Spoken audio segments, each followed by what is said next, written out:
Ce soir de Saint-Patrick, ou peut-être était-ce déjà très tôt le lendemain matin, Peter le berger rentrait du peuple.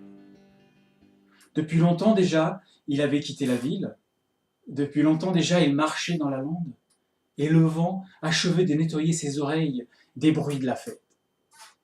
De la musique qui les avait fait danser toute la nuit, du cri des filles qui dansent au centre de leur robe, des hurlements du patron qui, voyant que son établissement lui échappe, essaye de tout contrôler, du bruit des chopes de bière et des verres de whisky que l'on pose sans délicatesse sur les tables et les comptoirs, pour qu'en éclaboussant, un peu du précieux breuvage s'en échappe, formant de petites flaques la part des chloricones.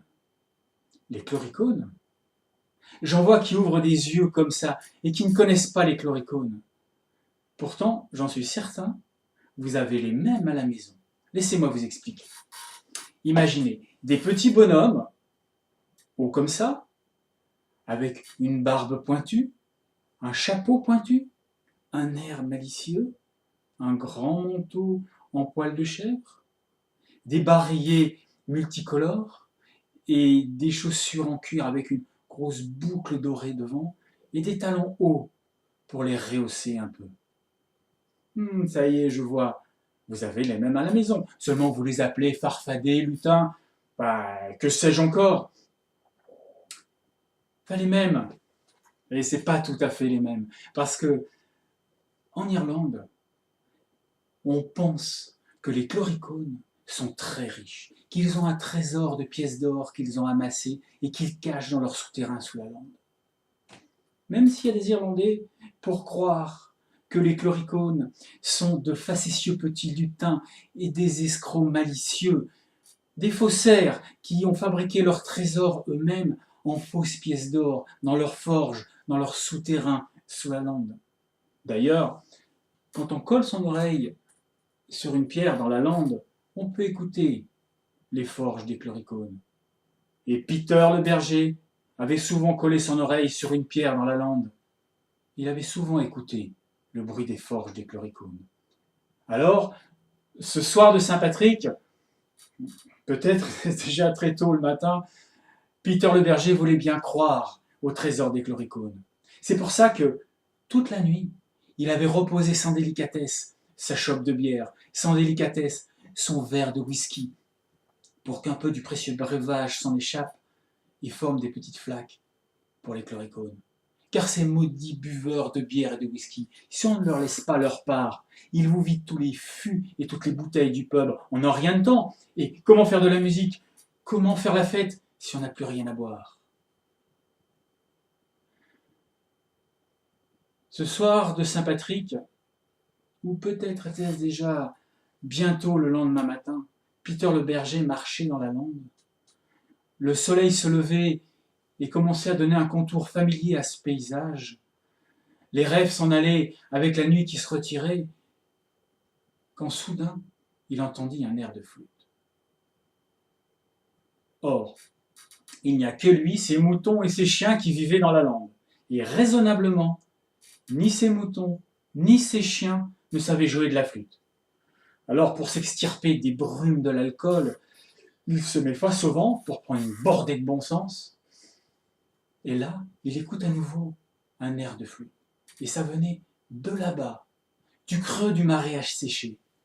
Alors, profitant d'être face au vent, il avance prudemment sans se faire repérer, et quand il arrive au-dessus du creux du marais asséché, il voit là un chloricone de dos en train de jouer de la flûte avec posé à côté de lui sa bouteille de whisky. Comme lui, encore un égaré de la Saint-Patrick. Mais là, Peter le berger se dit « je suis riche, ma fortune est faite, je vais l'attraper et je vais l'obliger à me dire où il a caché son trésor. Je suis riche !» Peter le berger se voyait nabab. Le soleil qui se levait était un soleil inca. Son trésor était à lui. Alors, ni une ni deux, il descend dans le marais, il attrape le petit bonhomme et le coince sous son bras.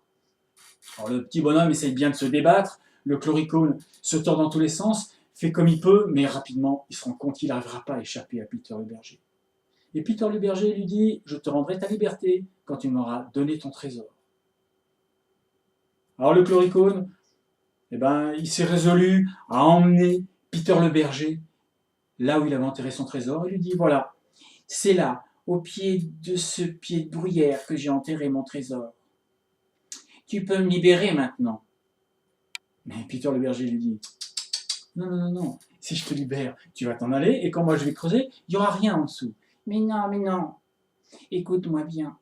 Tu sais que Merlin l'Enchanteur nous a interdit de mentir, nous les chloricones. Sinon, nous deviendrons laids et grands comme vous les humains.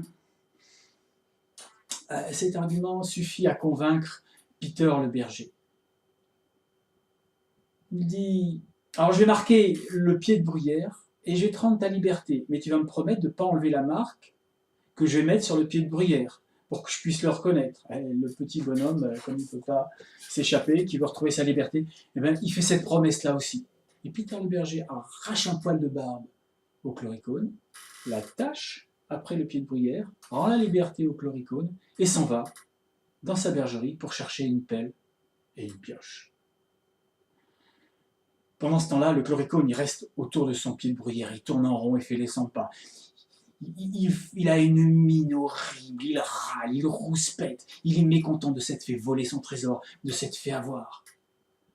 Et pourtant, quand il a quitté les lieux, quand il s'est en allé, jamais, jamais on n'a vu sur le visage d'un chloricone un sourire aussi large. Tellement il était content du tour qu'il venait de jouer à Peter le berger, sans mentir, sans renoncer à sa parole. Et quand Peter est arrivé avec sa pelle et sa pioche sur son épaule, il n'en crut pas ses yeux. Parce que c'est pas un pied de bruyère avec un poil de barbe, mais c'est des centaines de pieds de bruyère, tous avec un poil de barbe noué. Après qu'il aperçut là, le chloricone s'était arraché un à un tous les poils de sa barbe pour les nouer après des pieds de bruyère, si bien que Peter le berger n'a jamais pu retrouver le sien. Le chloricone était tellement content de lui que si ses sourcils avaient été assez longs, il se les serait arrachés aussi pour faire encore plus de pieds de bruyère identiques. Et Peter le berger eut beau essayer, jamais, jamais, jamais il ne retrouva le trésor du chloricone.